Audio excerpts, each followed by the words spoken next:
Let's see if anyone has any questions. Brother Ikram, the floor is yours now, inshallah. Jazakallah khair. Assalamu alaikum wa rahmatullah. I actually was rushing back, but had to stop somewhere it could be a little noisy. I was just curious about, what transpired during the Seerah, that this story of the cow was mentioned to Rasulullah sallallahu alaihi wasallam. Again, when the Prophet sallallahu alaihi wasallam went to Al-Madinah al-Munawwara, we talked last time probably about Al-Husayn ibn Salam, later on to be known as Abdullah ibn Salam, who was a rabbi and a learned person of Bani Israel living in Al-Madinah al-Munawwara. And when he believed in the Prophet sallallahu alaihi wasallam, he hoped that his other fellows in faith would again follow his action and believe in the Prophet sallallahu alaihi wasallam. But when they rejected and they accused him of being a liar and an ignorant and so on and so forth, Allah subhanahu wa ta'ala wanted to show the Prophet sallallahu alaihi wasallam and wanted to show the believers as well, do not be surprised. You're going to see that quite a lot. Because before Islam in Al-Madinah al-Munawwara, in Yathrib at that time, Al-Aws and Al-Khazraj, the two constituents, the two major tribes of the Arabs, of the pagans in Yathrib, used to look at the Jews with awe. These are the people with knowledge. These are the people of the scripture. These are the people to whom prophets were sent, and so on and so forth. So now, to remove that awe, because again, these people did not live up to that reputation and live up to that responsibility and that honor. So Allah subhanahu wa ta'ala is sort of exposing them and telling the believers, again, a very important lesson, by the way, and this is something that we can learn nowadays. Do not associate faith with individuals. Do not tie faith to individuals. Do not say, well, this person, mashallah, is a very pious person, so whatever he or she does is the right thing. No.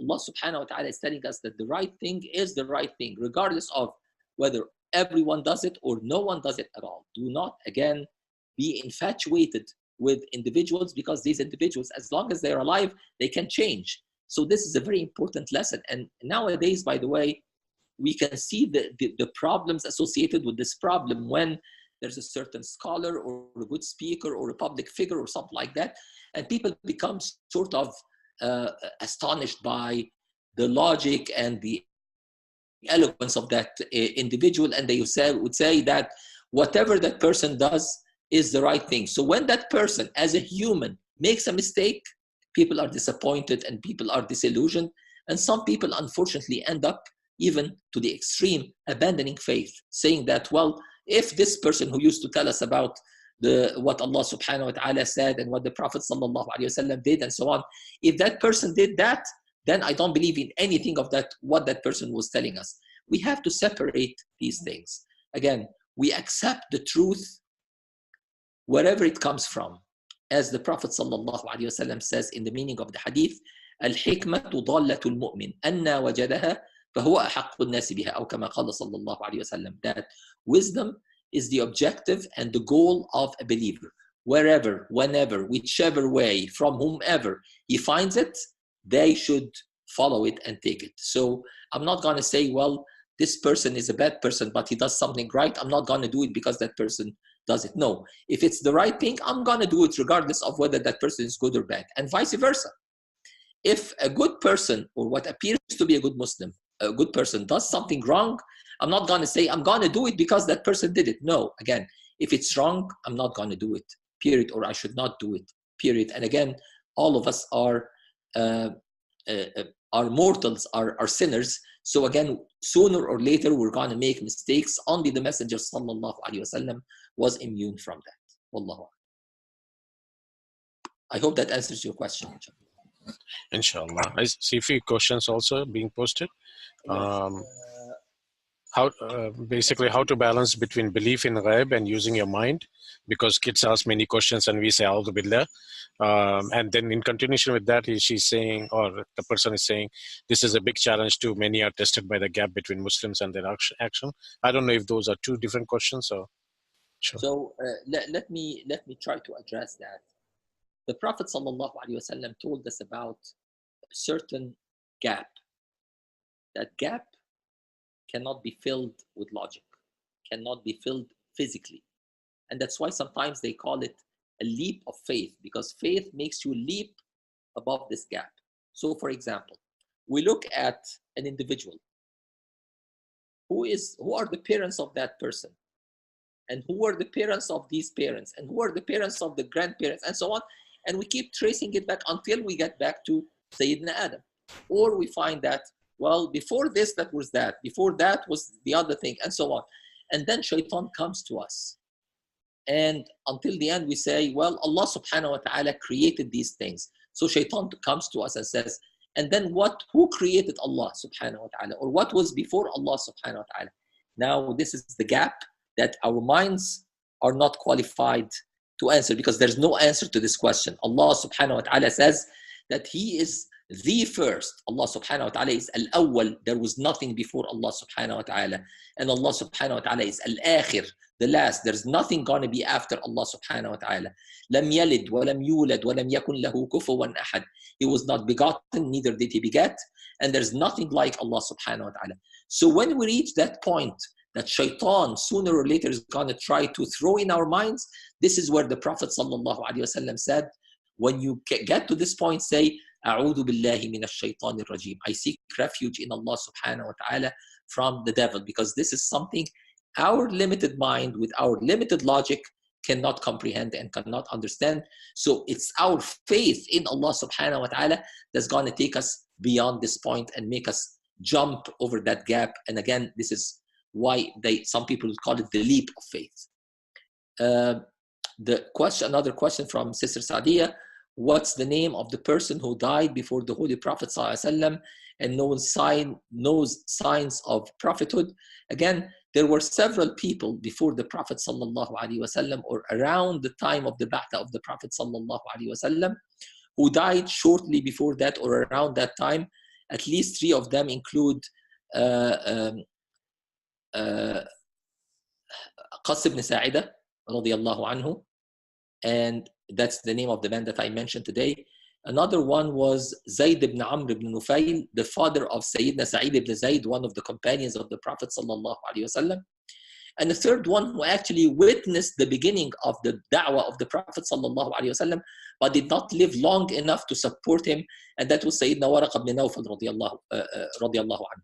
So these 3 people preceded the Prophet sallallahu alaihi wasallam, and they were expecting his arrival and waiting impatiently for him sallallahu alaihi wasallam to appear so that they can follow him and be among his followers sallallahu alaihi wasallam. Another question: many are tested by the gap between Muslims and their actions. Yes, and again, that's why, as I keep saying, do not visualize or personalize Islam in one individual, except for the Prophet sallallahu alaihi wasallam. That's why Allah subhanahu wa ta'ala tells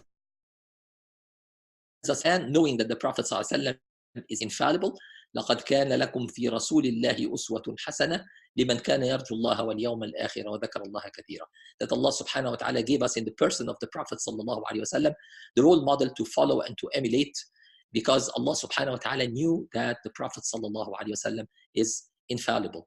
Apart from that, as Al-Imam al-Shafi'i rahimahullah used to say, كل أحد يؤخذ من كلامه ويترك إلا صاحب هذا المقام صلى الله عليه وسلم. He would be in the mosque of the Prophet sallallahu alaihi wasallam in Al-Madinah al-Munawwara, and he would point to the place of burial of the Prophet sallallahu alaihi wasallam, saying that can be argued with. You can take some of what they say and you can reject some of what they say, except that person in this place, to pointing to the Prophet sallallahu alaihi wasallam.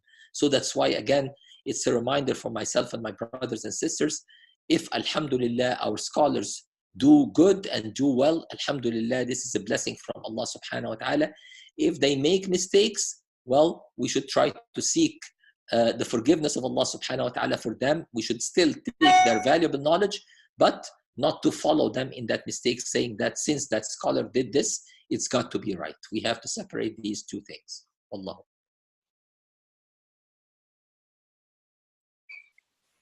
Anybody else, inshallah?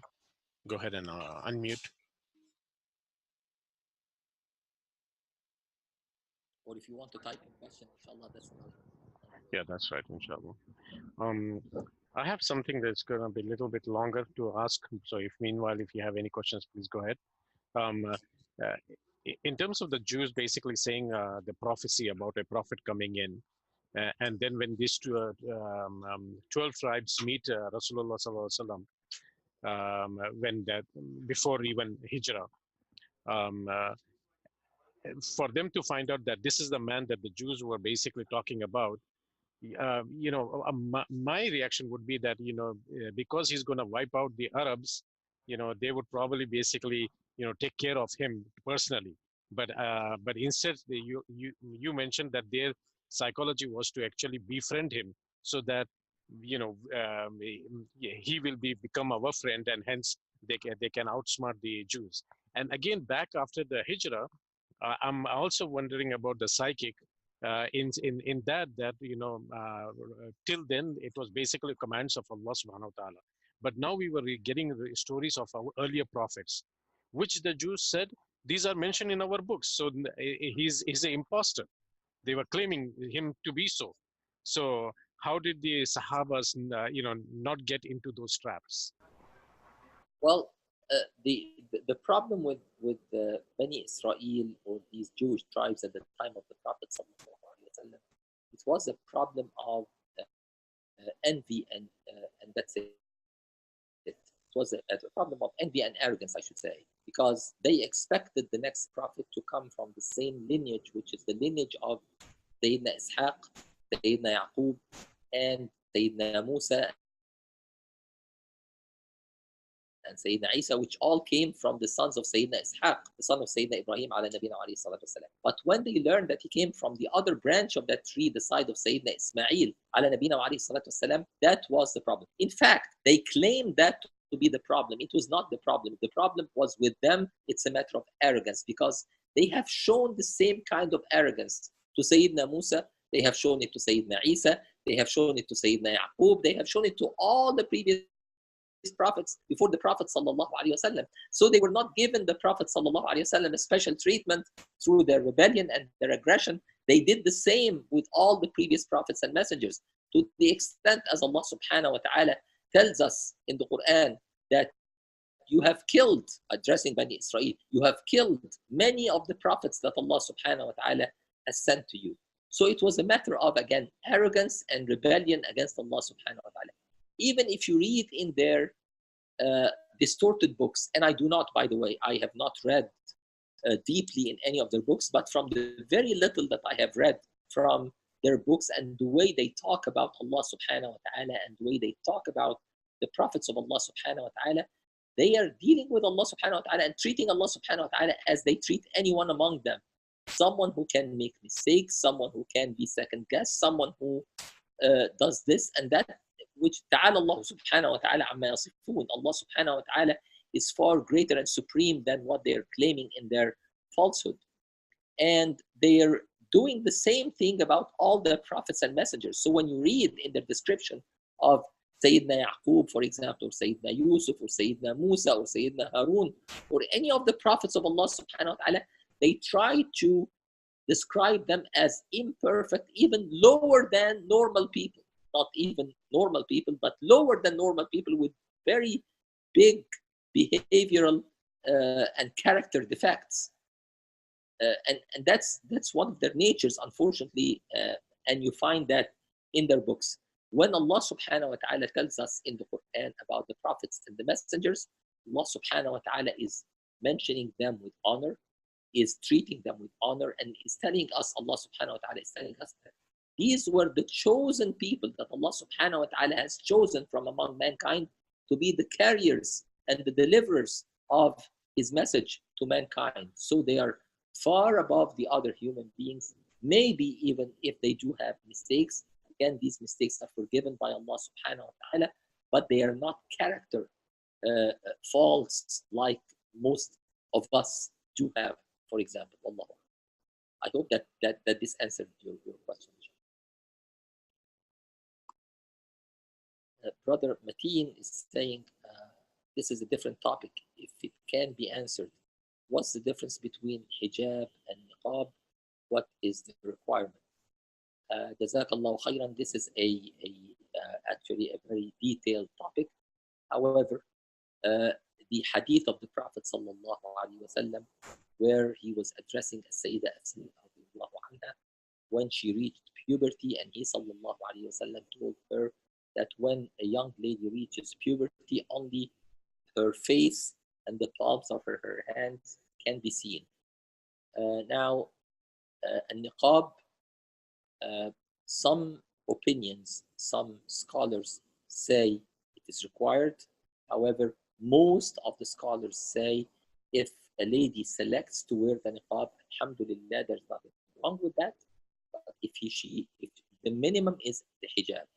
So the part that's not arguable is hijab. But niqab, again, if someone selects to do it, alhamdulillah, no one can blame her for doing that. It is not wrong at all. But again, saying that niqab is the minimum, that would be above and beyond what was in the practice of the Prophet sallallahu alaihi wasallam and the companions of the Prophet sallallahu alaihi wasallam. In a story, for example, at the time of Sayyidina Umar radiallahu anhu, and this is a story that probably several of us have read when he was talking about making the dowry very inexpensive and affordable to allow people to marry without any difficulty. He said, I am going to lower, as the ruler, as the Khalifa, he said, I am going to lower the dowry so that no one would ask for an extravagant amount or something like that. A woman stood up from the audience, the people who were praying at the end of the masjid, and in the narration of that event, قامت امرأة سفعاء الخدين. A woman, the narration was describing the appearance of the cheeks of that woman. She was an older woman, so which means that people could see. The narrator of the hadith was describing the face of that woman, not in details, but again, he could see what her age was and what her appearance was. So if that was a must or a requirement at the time of Sayyidina Umar or at the time of the Prophet sallallahu alaihi wasallam, that person wouldn't have been able to give that description. We know, of course, that the conclusion of that story is that the woman said, where Allah subhanahu wa ta'ala says what about qintaran? So if you give a qintar, which is a huge amount in dowry, which means the woman was saying to Sayyidina Umar, where did you come up with this logic of setting a minimum amount of dowry where Allah subhanahu wa ta'ala says it can be a huge amount? And Sayyidina Umar radiallahu anhu immediately recognized that and said, أصابت المرأة وأخطأ عمر. The woman is right and Umar is wrong. He corrected himself. He said, I would recommend that you do that, but I would not oblige you to do it. So and many other events, by the way, in the Seerah of the Prophet sallallahu alaihi wasallam, from which we would find, for example, that in Hajj, for example, a woman should not wear niqab. So a woman should expose her face in Hajj. If that were not allowable, it wouldn't have been allowable in Hajj. Now, some people say, well, this is the proof that under other conditions, a woman should cover her face. But again, that's why I keep saying that there's a multiple opinions among the scholars about where does the niqab fall. Again, if a woman selects to wear the niqab, that's perfectly fine. There's nothing wrong absolutely with it. But if a woman selects only to wear the hijab, alhamdulillah, this is the minimum acceptable, and no one can say that she's doing a wrong thing. Wallahu alam, at least this is the fiqhi opinion that I personally follow. If someone has another opinion that they want to follow, again, it's up to them, and inshallah, there's nothing wrong with that. سبحانك اللهم وبحمدك نشهد أن لا إله إلا أنت نستغفرك ونتوب إليك. بسم الله الرحمن الرحيم. والعصر إن الإنسان لفي خسر إلا الذين آمنوا وعملوا الصالحات وتواصوا بالحق وتواصوا بالصبر.